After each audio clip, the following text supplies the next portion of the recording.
Siya ang tinaguri ang hari ng isolation. Last couple years. Shea. Oh my goodness.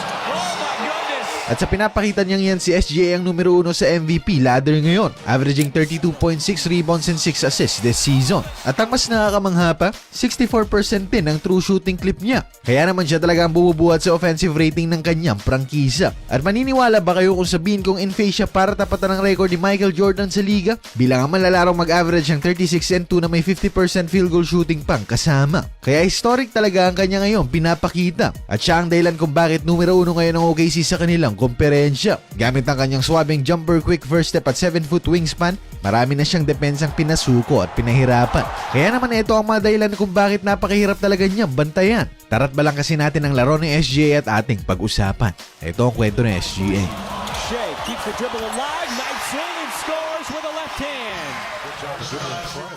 Alam naman natin ang priority ng OKC ay ang kanilang depensa. Kaya ang madalas bumubuo ng lineup nila ay ang mga defensive-minded na sentro at mga gwardya. At iilan lang talaga sa kanila ang kaya magpatakbo at bumuhat ng kanilang opensa. Kaya napakahalaga talaga ng role ni SGA sa kanilang sistema. Dahil si Shea ang isa sa mga pinakamagaling na shot creators na ating nakita. At simula nang makabuelo siya last season finishing second sa MVP race ng liga, mukhang wala nang kayang pumigil sa kanyang mabilis na pag-arangkada. May it be galing sa 3-point area, pick and roll o isolation, you name it. Kayang-kaya niyang bitbitin kahit na sino pang hiharap sa kanya. At para bigyan lang kayo ng ideya, ang single season pick ni Michael Jordan in terms of field goal shooting sa 2-point area ay 55.3% noong 1989. Kay Kobe naman ay noong 2013 ng 51% field goal shooting ang kanyang pinakawalan. Pero this season inyong pakinggan dahil ang shooting percentage na SGA dito ay 60.1% lang naman. Kaya grabe talaga ang ginagawa niya bilang ang primary scoring option ng kanilang prangkisa. And it's not as if napakagaan ang binibigay sa kanyang depensa. Dahil sa lahat ng nakaharap nila,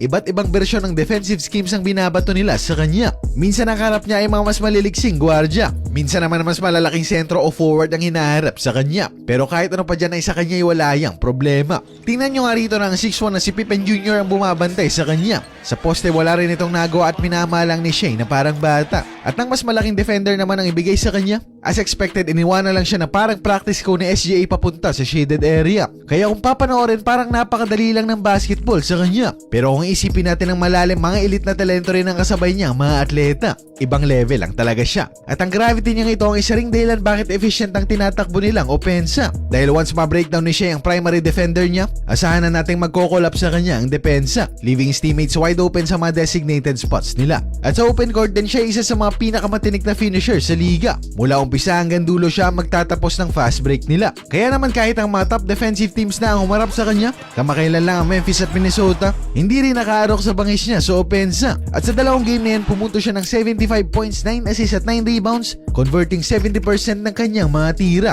Na kahit mismo si Ant-Man ay nahirapan sa pag-cover sa kanya. At bukod sa opensa, ibang level din ang talento niya sa depensa. At sa bigat ng scoring load na kanyang dinadala, nakakagulat talagang siya rin ang nanguuna sa buong liga sa dami ng steals at blocks sa mga gwardya, norming 1.2 blocks and 2 steals para sa Oklahoma. Kaya wala talagang tapon sa larong kanyang pinapakita. Halimaw sa opensa na kayang kuhanin lahat ng tirang gusto niya, at elite naman sa depensa na kayang makipagsabayan sa kahit na sinong atleta. Yan ang perpektong prototype para tanghaling MVP ng liga. At sa performance niya ngayon at ang kanyang prangkisa, hindi malabong maungusan niya ng bagay ang 3-time MVP na si Nikola. Pero kung yan ay mangyayari, kailangan pa nating abangan pa.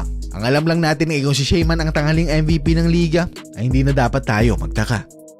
Pero bago tayo magtapos, may papakilala muna ako sa inyo, ang Diamond Game. Kumita habang nag-e-enjoy rito gamit lang ang cellphone mo. At kung katulad mo kung nami-miss na ang paglalaro ng color game, ito na ang app para sa iyo. Pero hindi lang color game ang pwede mong laruin dito dahil marami pang games ang pwede mong pagpilian depende sa kung ano ang inyong matripan. At kung ang problema mo naman ay ang puhunan, huwag nang mag-alala dahil may free coins dito basta't mag-login ka lamang. Kahit araw-araw pa yan. I-click lang ang link sa comment section mag-register at simula na ang libreng kasiyahan. Pero kung mabitin ka naman si libreng coins, pwede rin mag-cash in ng pandagdag gamit ang iyong GCash. At kung swertehan at manalo ka rito, mabilis mo ring makukuha ang panalo mo. I-click mo lang ang withdraw at diretso na sa GCash ang pera mo. Marami nang nanalo at nakapag-cash out dito. Kaya ano pang iniintay mo? Click na ang link sa baba, mag-enjoy sa paglalaro at posible ka pang pumaldo. Pero syempre, gamble responsibly pa rin mga bro.